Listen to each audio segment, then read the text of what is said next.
Vamos a continuar con nuestras actividades de las jornadas de actualización. A continuación, les voy a presentar a la doctora María Guadalupe Covarrubias de la Torre. La doctora es licenciada en Psicología por la Universidad de Guadalajara, maestra en Psicoterapia Familiar Sistémica por la misma institución. También cuenta con la maestría en Psicoterapia Gestal del Instituto de Terapia Gestal Región Occidente, doctora en Psicología por la Universidad de Guadalajara. Dentro de las capacitaciones que ha recibido, cuenta con un diplomado en Filosofía para Niños por el Centro Latinoamericano de Filosofía para Niños, diplomado en Salud Mental del Niño y Adolescente por el Instituto Nacional de Psiquiatría, una especialidad en hipnosis ericksoniana por el Instituto Mexicano de Programación Neurolingüística. También cuenta con la formación en metáforas terapéuticas. Es docente de la carrera de Psicología del Centro Universitario de Ciencias de la Salud de la UDG. Entre las distinciones que cuenta, tiene el Premio de Psicología 2001, Premio Jalisco Ciencias de la Salud 2007, Premio Salme 2010 y Premio Mexicano de Psicología 2014. Cuenta con la certificación profesional en Psicología otorgada por el Consejo Mexicano para la Certificación Profesional en Psicología. Es la coordinadora general del Centro de Servicios de Psicología Clínica para Niños del CUCS desde hace 25 años. Es socia fundadora de Ludoterapia Autocreadora AC, donde se da atención a niños, adolescentes y sus familias en el área de atención psicológica y promoción de la cultura. Entonces, iniciamos con la conferencia de la doctora Guadalupe Covarrubias. Muchas gracias.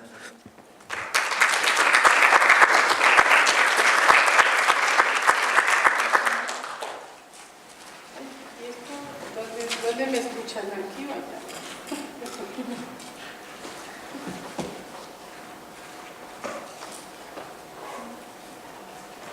Creo que ya.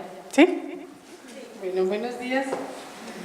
Una disculpita por el retraso, un pequeño retraso. Esperemos que la espera valga un poco la pena. Y les queremos compartir en este evento al que hemos sido invitadas algunos importantes aspectos que hemos revisado. El tema es ideación suicida en niños. Y bueno, la investigación fue propiamente hecha en la ciudad de Guadalajara.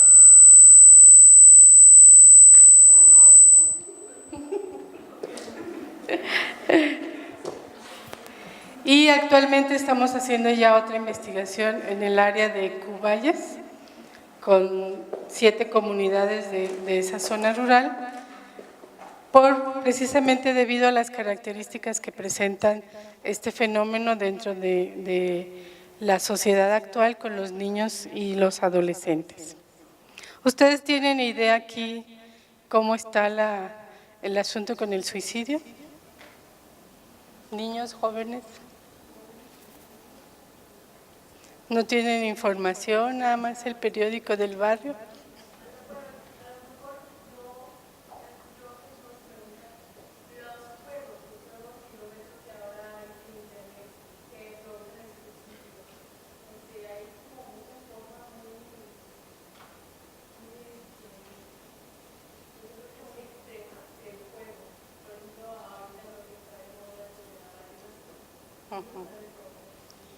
¿Pero tú sabes o lo has confirmado o has investigado?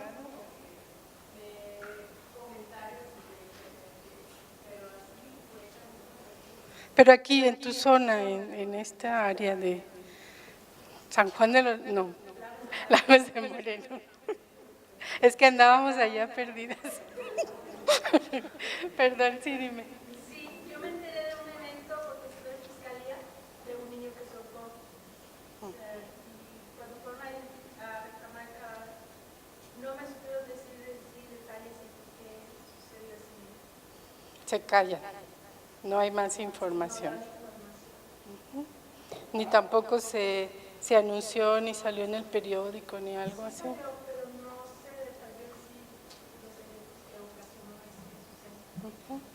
¿Y los jóvenes de 14, 15? Bueno, yo estadísticas del agua, estuve hace unos meses en una comunidad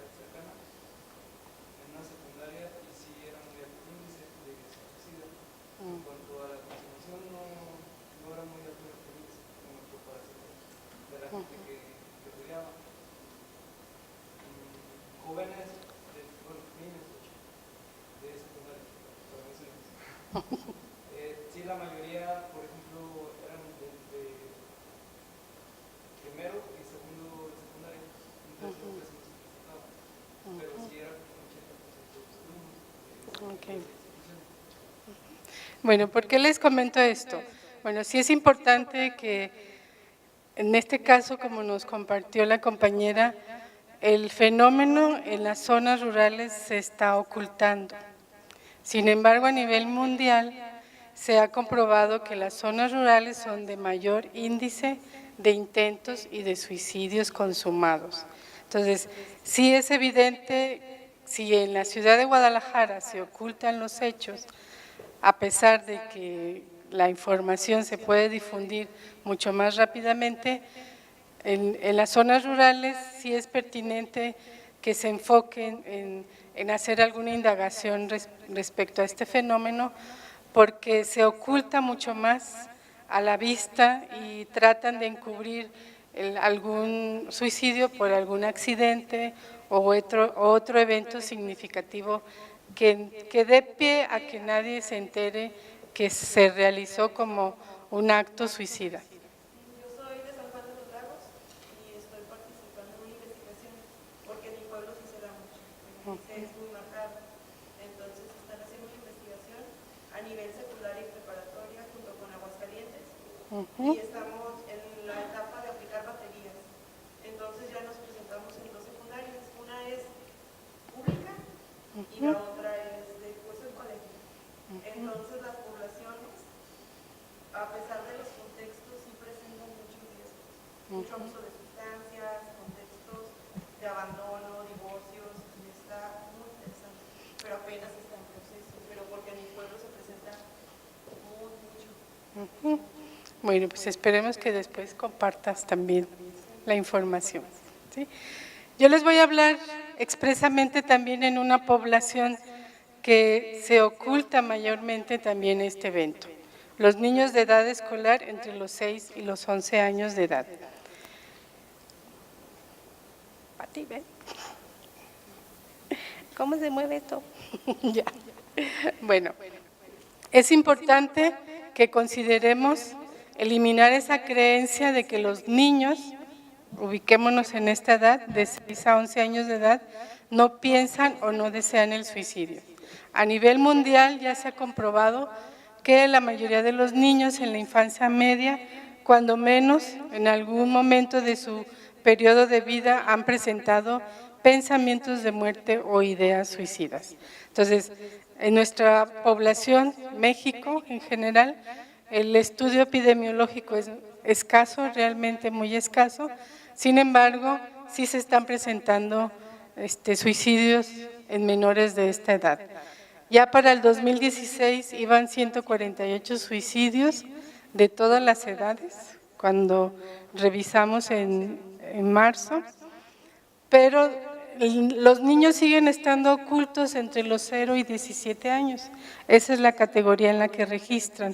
Entonces, entre esa edad se han colado niños hasta de 5 años que se han suicidado. Entonces, el rango de edad es muy alto, por ende, la población de 6 a 11 años de edad queda ahí oculta entre ese rango y todavía a la edad de 17 años los consideran niños por cuestiones de la Organización Mundial de la Salud. Sin embargo, en la edad adolescente, como lo compartían los compañeros, entre la secundaria y la preparatoria se están dando el mayor índice de niños, de jóvenes que se están suicidando. Bueno, una ciencia que se ha encargado y que está en proceso de desarrollo es la suicidología. Y bueno, ella se ha encargado de desarrollar una serie de líneas de investigación y de trabajos en respuesta a la Organización Mundial de la Salud, que está demandando precisamente la prevención del suicidio. ¿Esta en qué manera se puede prevenir? La indicación es que sea preferentemente en las conductas previas a un suicidio consumado. Esto es durante los pensamientos o ideas suicidas. Es importante también considerar dentro de las causas del suicidio todos los aspectos biológicos, psicológicos y sociológicos, y la apuesta de suicidiología es enfocarnos más al estudio de la cultura en el suicidio a través precisamente de todos estos contextos sociales que dan definiciones y también les dan significado al suicidio. No es lo mismo definir el suicidio como el acto que uno hace de autoinfligirse la muerte a la comprensión de qué significa el suicidio en nuestro entorno cultural. Por ahí la compañera decía, puede haber la influencia de un juego por internet que tiene esa intención, pero tampoco se ha comprobado. No hay una investigación específica de que los chicos se hayan suicidado por ese evento. Lo que sí resalta y llama la atención es el significado que le daban a esa idea de suicidarse como un evento trascendente, por ejemplo, para la vida de los jóvenes. Entonces, el significado del suicidio pesa mucho para la decisión si lo haces o no lo haces. En este caso, pues se pretende investigar a través de lo cualitativo este fenómeno del suicidio para saber el qué, comprender el cómo y el entender por qué está ocurriendo ese evento en una comunidad determinada. ¿Qué sigue? Se tarda un poquito. Ya están definidas algunas conductas suicidas o comportamientos suicidas. En este caso, la conducta previa, que sería la ideación suicida. Ahí se enfocó la investigación, saber qué pensaban los niños sobre la muerte, sobre su propia muerte, qué pensaban o qué ideas tenían sobre el suicidio, incluso si comprendían, siento que me voy a caer, que comprendían o no el concepto de suicidio. Estos son la definición del concepto y sobre esa definición se hizo las observaciones de los niños en la investigación. Entonces tenemos como ideación suicida la perseverancia de pensamientos intrusivos y repetitivos sobre la muerte autoinfligida y los modos de desear la muerte, incluyendo los objetos con los que se realizará. Ese fue el concepto que rigió toda la investigación sobre los niños y algunas características que aparecen dentro de esta conducta de ideación suicida. Aquí es importante también reconocer que en las investigaciones de adolescentes hablaron y hicieron referencia que ya habían deseado y pensado en su muerte desde la infancia. Entonces, no se consumió en esa edad, pero se concretizó en la adolescencia. Comunicación suicida también es un concepto que se está manejando y parte de la investigación, los niños que se escogieron para intervenir eran niños que habían dicho que se querían morir, incluso que se querían suicidar. Entonces, a eso le llamamos comunicación suicida. Entonces, el niño le transmitió a los padres la idea de su muerte y entonces fue como los padres acudieron a la atención psicológica donde captamos a estos niños para hacer la investigación sobre sus ideas de muerte en un principio y qué relación tenían estas con la ideación suicida. Y bueno, partimos también de definir concretamente qué es el suicidio y tiene que ver precisamente con el acto consumado de provocar tu propia muerte, ¿sí? También como conducta previa podemos tener intento suicida sin lograr la muerte, pero hay que evaluar seriamente los daños, el tipo de herramientas que utilizó, qué grado de mortalidad pueden tener. Entonces, por ahí hasta bromas hacemos, ¿verdad?, de que nos vamos a suicidar con galletas. Pues en muchas circunstancias así es. O sea, hay actos que parecen actos suicidas, sin embargo no tienen la intencionalidad de morirse, sino ya otra connotación que implica una atención más personalizada y un diagnóstico individual. ¿La que sigue? Y bueno, ¿qué hicimos durante esta investigación? Escuchar a los niños a través del estudio de casos, saber desde su propia voz qué experiencias han vivido y particularmente qué interpretación le daban al acto mismo de decir me quiero morir o me quiero matar. ¿La que sigue? En total fueron 6 niños, los escogimos de 6 a 11 años de edad, 2 niñas y 4 varones. Aquí también es significativo porque algunos estudiosos asesores de la investigación decían que me iba a encontrar con más niñas en esta investigación y hasta ahorita nos hemos encontrado, se ha ido continuando y nos hemos encontrado con más niños. La que sigue. Y bueno, ¿qué variantes estudiamos también para definir y hacer un estudio más detallado de manera individual?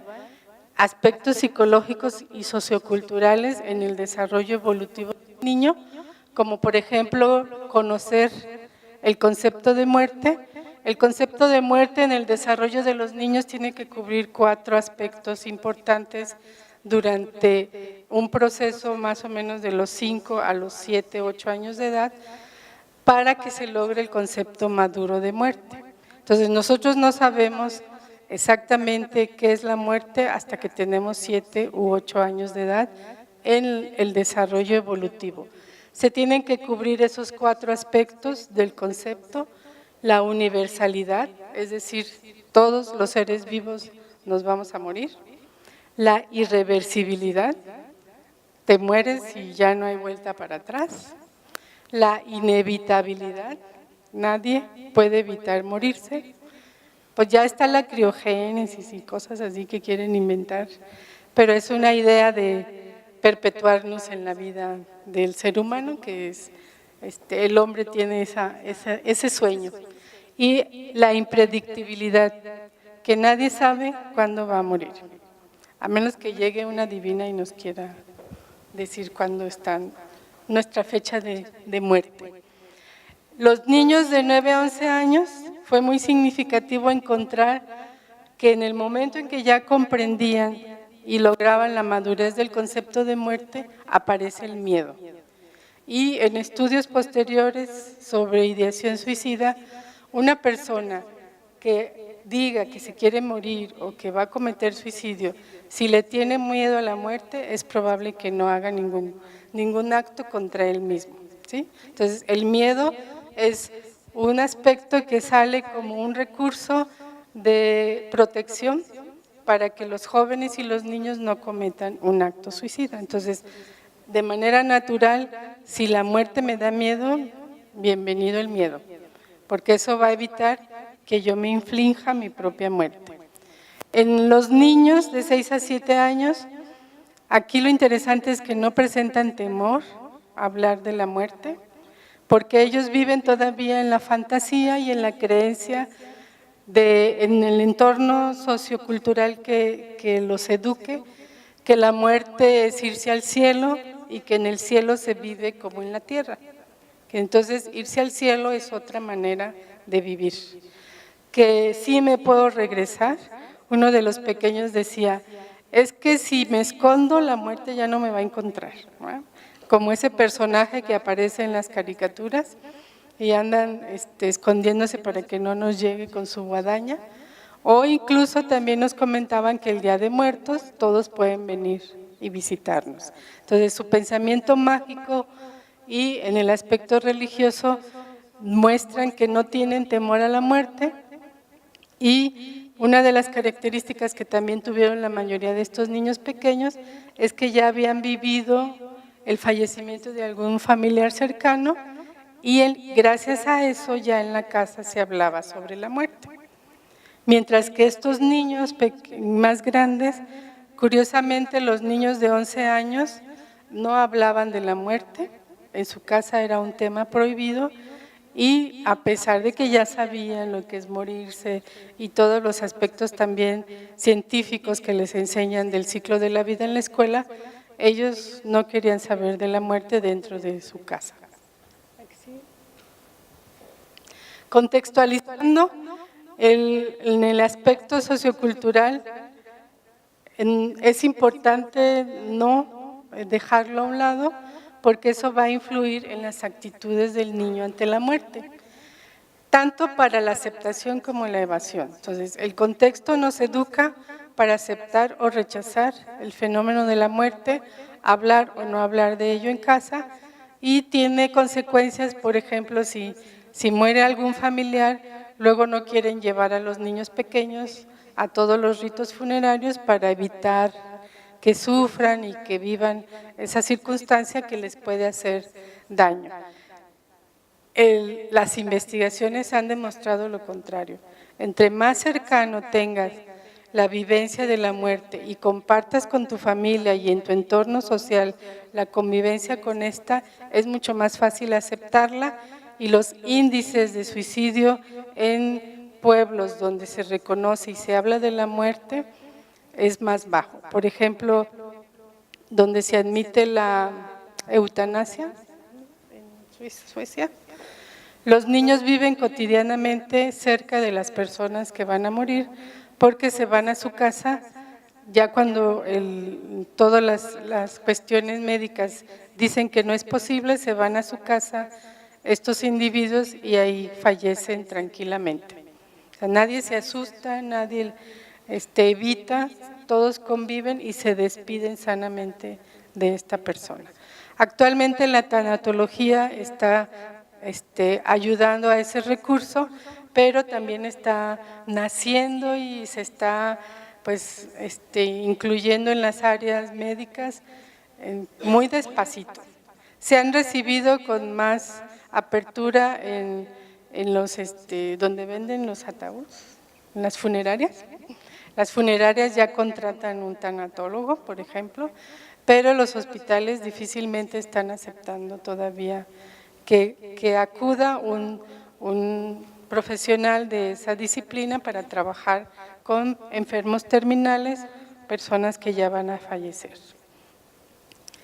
Estos son algunos aspectos que encontramos con los niños. Si se fijan, aquí dividimos si había precisamente esos pensamientos intrusivos y repetitivos, cómo deseaban morirse, con qué instrumentos u objetos pensaban hacerlo, cómo era su amenaza, si era pasiva o activa y si lo habían comunicado. Bueno, como todos los niños fueron escogidos precisamente porque dijeron que se querían morir, todos comunicaron la amenaza suicida o la amenaza de morirse. Ahí podemos ver que un niño dice, quiero ir al cielo para ir por mi papá en un avión, entonces traerlo, ¿no? Su papá había fallecido cuando él era pequeño. El caso 1 decía que se enojaba y amenazaba aventarse de la escalera de su casa. O sea, en su casa sí había una escalera. El caso 4 ya se cortaba con objetos, tijeras, cuchillos, lo que pudiera encontrar en su casa y sabía que se podía lastimar y decía que se quería cortar con los cuchillos de su casa. A este pequeño también durante la investigación se amarró algo en el cuello, entonces ya también tenía otro instrumento accesible. Dentro de las investigaciones que se hacen de prevención, una de las tareas inmediatas que se deben de hacer es evitar que las personas con riesgo suicida tengan acceso a medios para lograrlo. Entonces, se deben de tomar inmediatamente las medidas importantes para que no tengan acceso a ello. Una de las niñas dijo que iba a tomar algo, pero no sabía qué, lo vio en la tele nada más, ahí lo dijeron, pero no sabía específicamente qué se tenía que tomar.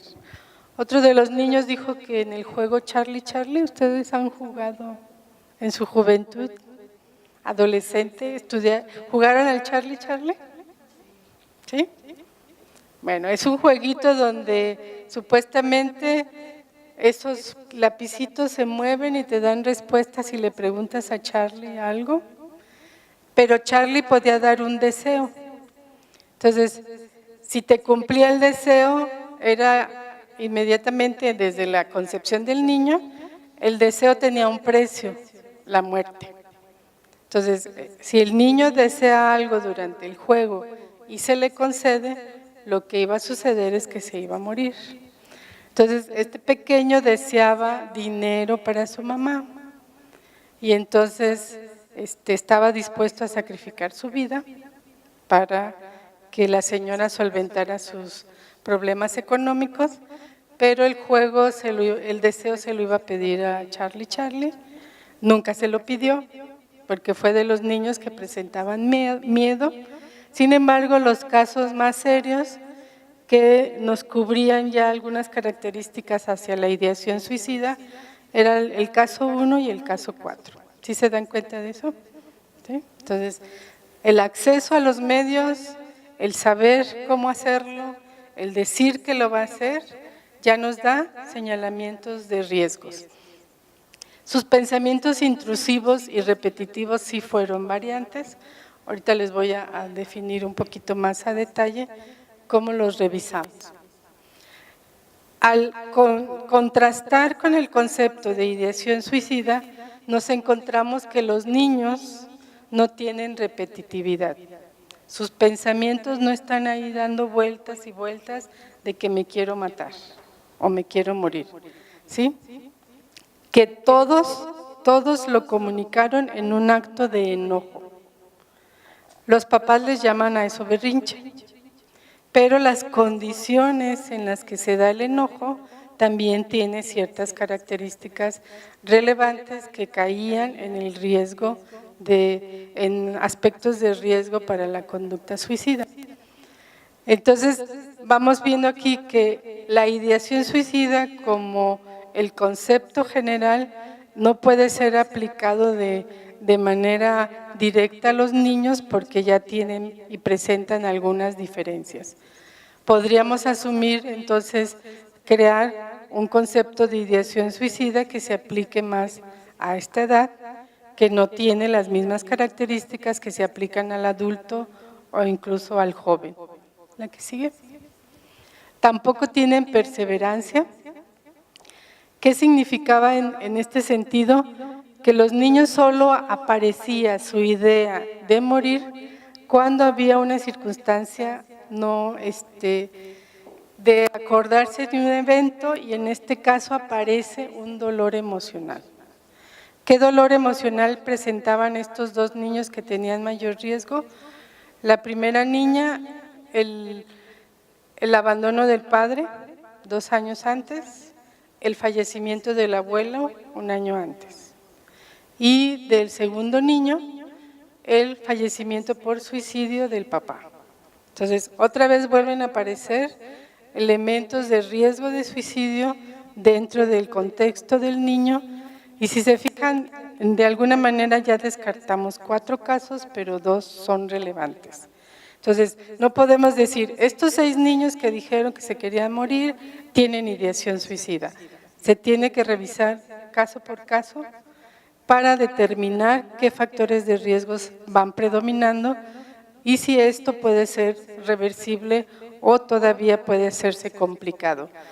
Como la maestra Patti les va a platicar después de lo que es el duelo, y entonces aquí presentamos 2 aspectos de duelo muy significativos que se sumaban incluso en la niña por el abandono del papá y luego la muerte del abuelo con quien se fueron a vivir, y el duelo de este niño que también cubría características de estigmatización. La mamá no le quiere decir todavía, ya a 1 año y medio de la investigación, la mamá todavía no le quiere decir que su padre murió por suicidio. El niño lo sabe, se lo han contado, lo conoce, pero es un secreto que no se divulga. Y entonces es difícil para una familia aceptar una muerte por suicidio y se quiere ocultar como una vergüenza o algo que no se debe de contar. Sin embargo, una investigación con características de ¿qué puedes decir o cómo manejas el duelo de alguien que mataron, independientemente de las condiciones? Dicen, fue víctima, por lo tanto sí lo tenemos que decir. Entonces, se vuelve más difícil el duelo por suicidio que el duelo por alguien que mataron, que en algunas circunstancias de X naturaleza.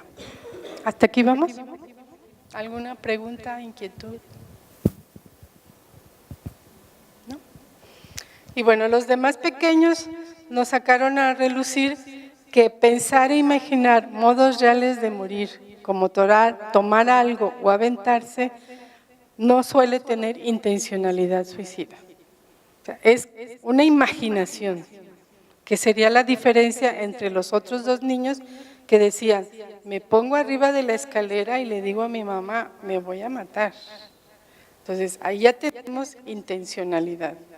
O el niño que dice, me voy a cortar y durante todas las oportunidades que tenga, se corta con objetos punzocortantes dentro de su casa. Sin embargo, ellos solamente decían, pues sí, me voy a tomar algo, pues sí, lo voy a hacer yéndome en el avión, porque era en un entorno, en un pensamiento y en una elaboración cognitiva que tenía que ver más con la imaginación o la fantasía.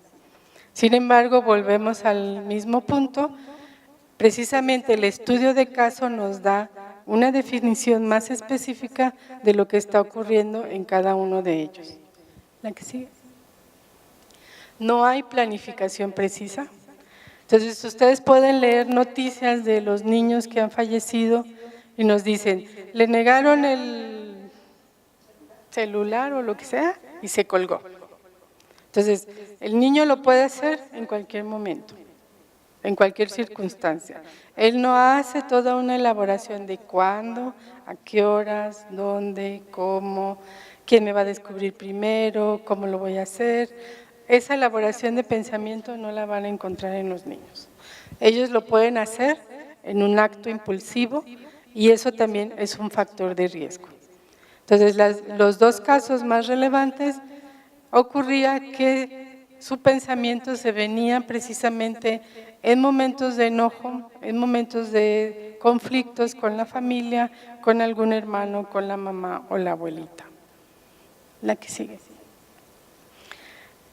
Y bueno, estas fueron las características que ellos nos dieron para considerar si podíamos adecuar el concepto de ideación suicida a los niños. Y bueno, el caso 1 tenía una amenaza activa al momento de comunicarlo con cierto grado indeterminado de intencionalidad. Ahí tiene mucho que ver ya con el estudio de Sibelmar y colaboradores que manejan una gama muy específica desde la investigación cualitativa sobre las conductas o comportamientos suicidas, pero sí nos marcaba muy considerado el hecho de que buscáramos si hay intencionalidad pasiva o intencionalidad activa. El niño 4, su amenaza era más activa porque ya se acompañaba de autolesiones, aunque no fueran fatales. Y al comunicarlo sí tenía intencionalidad, pero todavía no se consideraba una conducta suicida. Entonces, en los niños tenemos que bajar un poco la intensidad, sin embargo, estar alertas más en el entorno, en las circunstancias que le rodean, para mediar que pudiera o no haber esa idea, esa conducta suicida ya directa. Entonces, sin embargo, en esta circunstancia, parte de los resultados nos dan pues que tenemos que hacer una reformulación de la ideación suicida del niño a partir de nuestros resultados. ¿La que sigue?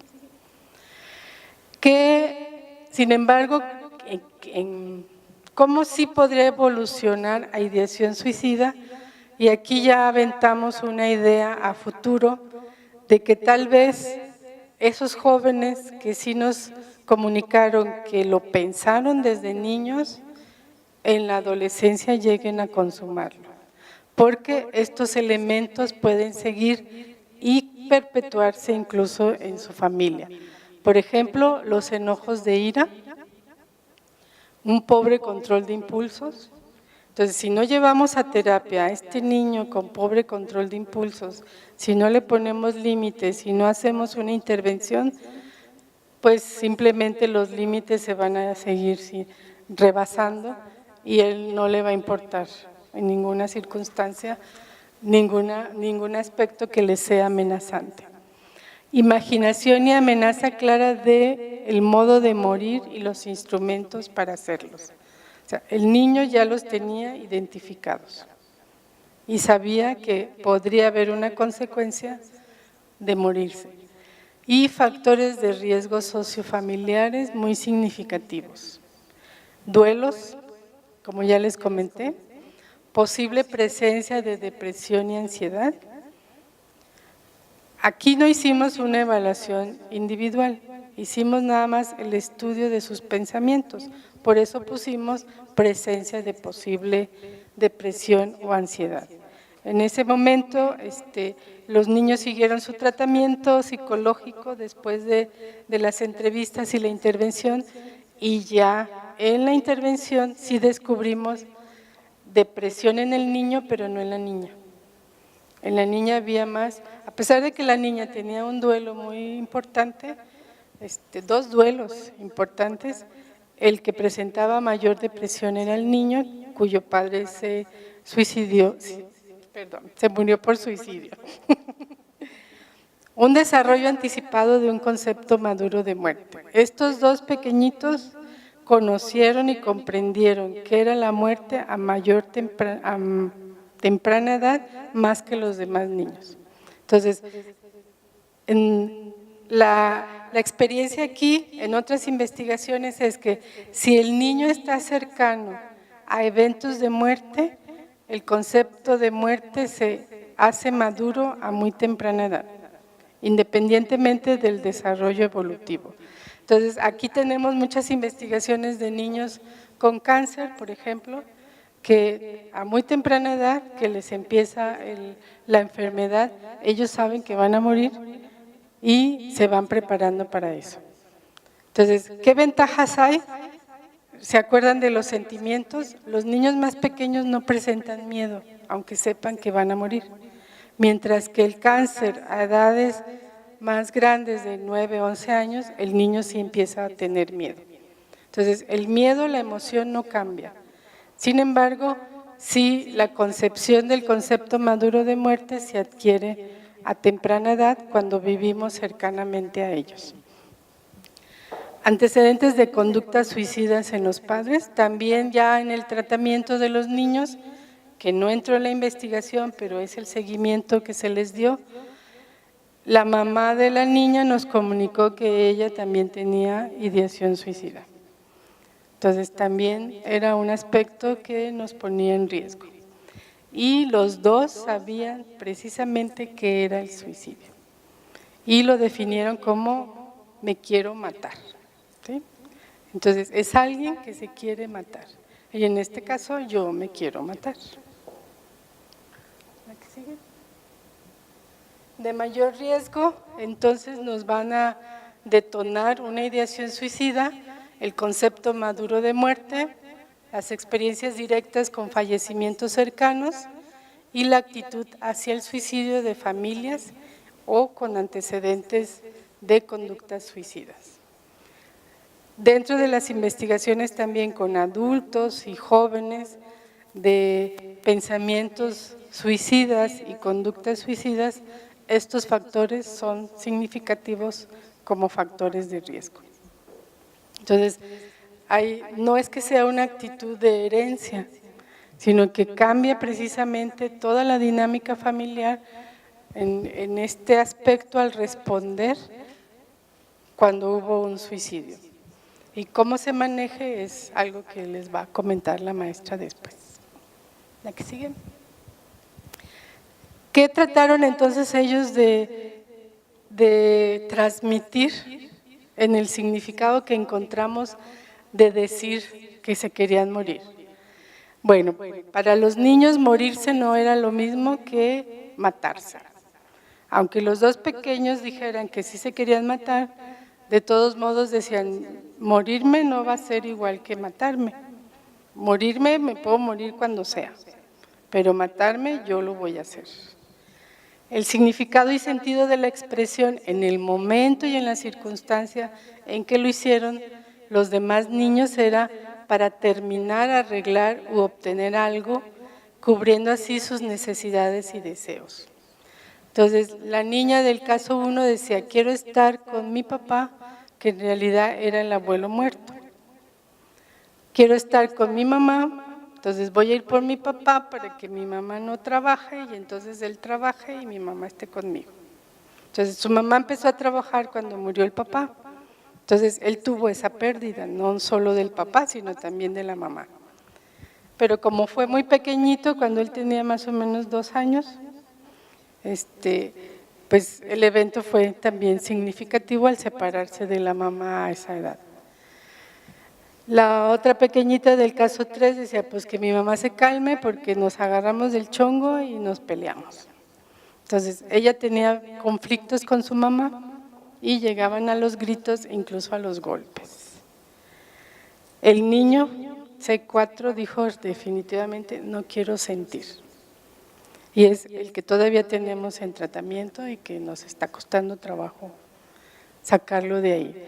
Precisamente porque es un duelo que se ha complicado a raíz de que la mamá no lo quiere decir, no lo quiere hablar, etcétera, etcétera, y hay una serie de cosas que no se han podido resolver. Y el último dice, el 5 dice, para que mi papá me haga caso. Aquí en esta circunstancia el joven tenía 11 años, pero a la edad de 9 nació un hermanito, entonces se sintió desplazado y todavía a los 11 años hacía berrinches de que su papá le hiciera caso. Y también ya se estaban peleando a golpes. Y el caso 6 para ayudar económicamente a mi mamá. Entonces todos los niños tenían una intención de decirlo y era así como que mi manera de decir que esto se acabe al comprender que la muerte puede ser algo definitivo. Aquí podemos deducir que el niño usa el concepto de muerte como para decir que esto se acabe de una vez. Incluso nosotras mismas de repente, me quiero morir en alguna circunstancia que no queremos o no esperábamos o no sabemos cómo responder ante ella. Las emociones también tienen un marco aquí importante y si vemos, pues el enojo y la tristeza son relevantes. Entonces, el enojo, la frustración, el mal manejo del enojo nos puede llevar a tener conductas serias, sobre todo si estas están en el marco de la violencia física o verbal. Entonces, no solamente ellos estaban enojados, sino también el entorno en el que vivían tenía esas características. Mucha frustración, mucho enojo y también tristezas por los duelos o problemas que estaban viviendo en esas circunstancias. Esto tiene que ver precisamente con la vinculación del otro. Las últimas investigaciones en el 2017 precisamente hablaban que un factor de riesgo de mayor relevancia que estaba surgiendo era la pertenencia. Entonces, un niño o un joven, adulto, mujer, varón, entre menos perteneciente a su seno familiar, a su núcleo base de desarrollo se sintiera, aumentaban más las posibilidades del riesgo suicida. Mientras que los jóvenes niños que tuvieran mayor apego y pertenencia tienden a desarrollar menores conductas y yo considero que en muchos ámbitos hasta de conducta y de desarrollo personal.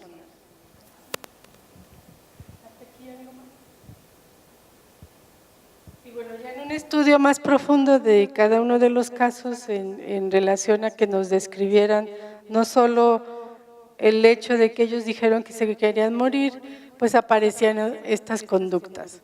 Agresividad, enojo, golpeaban, cambios de humor, autolesiones o amenazas, negativismo, berrinches, preocupaciones, desinterés escolar, problemas relacionales y o sociales y duelos y pérdidas.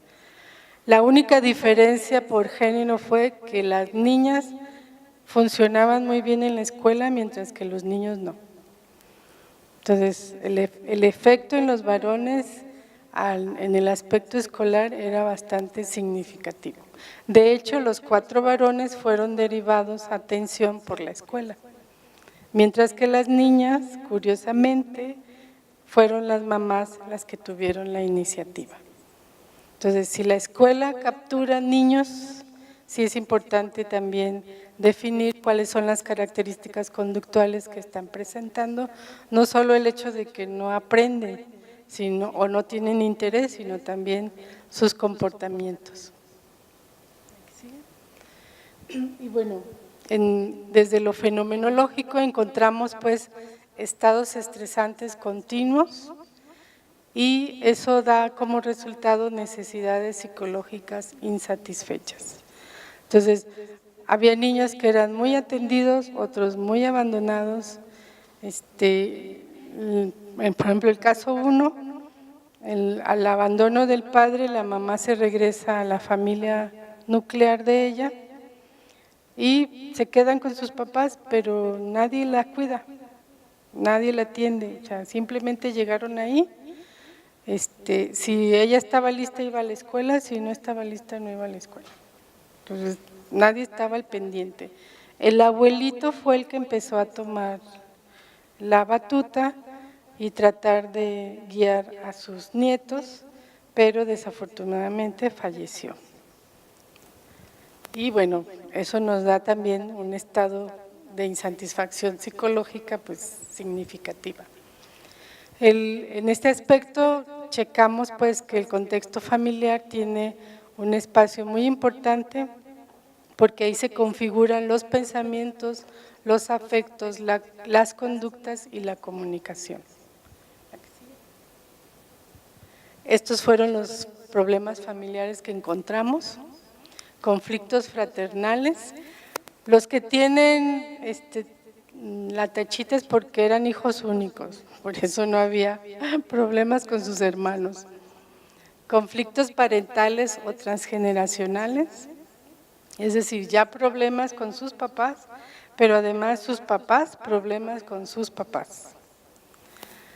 Conflictos conyugales, igual, la tacha es porque no había pareja, entonces el 100% de los que tenían pareja tenían problemas. Y duelos no resueltos en 3 de ellos. Aquí las características de los padres y de la madre, la educación no tenía nada que ver, teníamos desde licenciatura hasta secundaria, el mínimo. La mayoría se dedicaba al hogar, o sea, eran madres que estaban dentro de su casa cuidando a los niños, solo una salía a trabajar. La atención iba de negligente a buena, sobreprotectora, ambivalente y luego madre sobreprotectora, padre distante. Y había golpes en todas, golpes, desacuerdos, regaños, insultos, golpes, desacuerdos, regaños, insultos. No había un contexto amoroso de cuidado y de atención hacia los niños. Y la familia extensa, uniparental, nuclear. ¿Qué nos encontramos entonces en estas familias? Dentro de otras investigaciones, también como factores de riesgo, los conflictos transgeneracionales, presencia de situaciones de estrés continuo, conflictos prolongados en la pareja de origen, amenazas de separación y divorcios, conflictos relacionales parentales y fraternos, pérdidas y duelos significativos y las conductas suicidas en los padres, que nos salieron en los 2 casos más significativos. Ustedes dirán, bueno, nomás fueron 6 casos, pues no. También nos fuimos a la población abierta a investigar a esos niños que dijeron que se querían morir, supuestamente, ¿va? Entonces, fue un primer acercamiento. De ya salió una investigación, les voy a dar la referencia al final. Y a población abierta fue muy significativo. Acudimos afuera de escuelas, afuera de catecismos, los sábados, domingos, ahí en la calle, en el parque, donde pudiéramos encontrar una mamá y un niño, o el papá y los niños, porque tenían que darnos su consentimiento informado para que pudiéramos hacerles la entrevista a los niños. Entonces atendimos, no salió el número completo, fueron más de 150 niños a los que entrevistamos, y de esa población abierta nos salieron 7 casos con características muy similares a los 6 casos que les mostré. Estos casos les dimos derivación que sí fueran a tratamiento, no fueron desafortunadamente, pero estos 7 casos se dividieron también en niños y varones y más o menos estaban igual. La que sigue.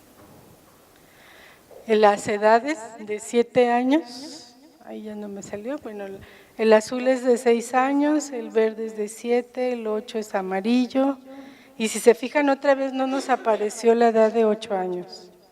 Creo que por ahí hay algo importante. Pero 9 sí apareció, 10 no volvió a aparecer, mientras que 11 sí volvió a aparecer. Entonces, en nuestros casos no aparecieron niños de 8 años ni niños de 10, y en la población abierta nos volvió a dar esa indicación. Me estoy enfocando nada más a los 7 casos que en las entrevistas sí dijeron que sí habían pensado en morir. ¿La que sigue? La religión era indistinta, entonces ahí no sé, ¿sí conocen la religión Luz del Mundo de Guadalajara? Por aquí hay, ¿sí? Bueno, pues también ellos piensan en morirse. Y católica. ¿La que sigue? Pérdidas recientes, casi la mitad de los niños que detectamos con pensamientos de muerte sí presentaban pérdidas recientes. Entonces vuelve a aparecer un común con los niños, con nuestros casos. ¿La que sigue? El desarrollo del concepto de muerte aquí en la población abierta varió, pero los 7 casos sí conocían el concepto de muerte y lo habían cubierto en su madurez con sus 4 conceptos para lograr el concepto maduro de muerte. ¿Qué sigue? En sus ideas y deseos de muerte, 2 niños dijeron que no, pero 5 que sí. Pero era variable, ¿sí? O sea, aquí no pusimos la edad, pero cada no dependía también de la edad. El deseos de muerte, 5 sí y 2 no.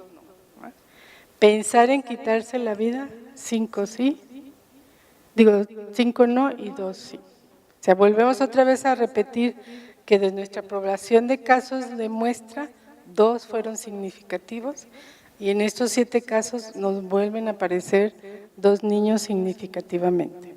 ¿La que sigue? Conocer la palabra suicidio, todos los niños de nuestros casos detectados la conocían.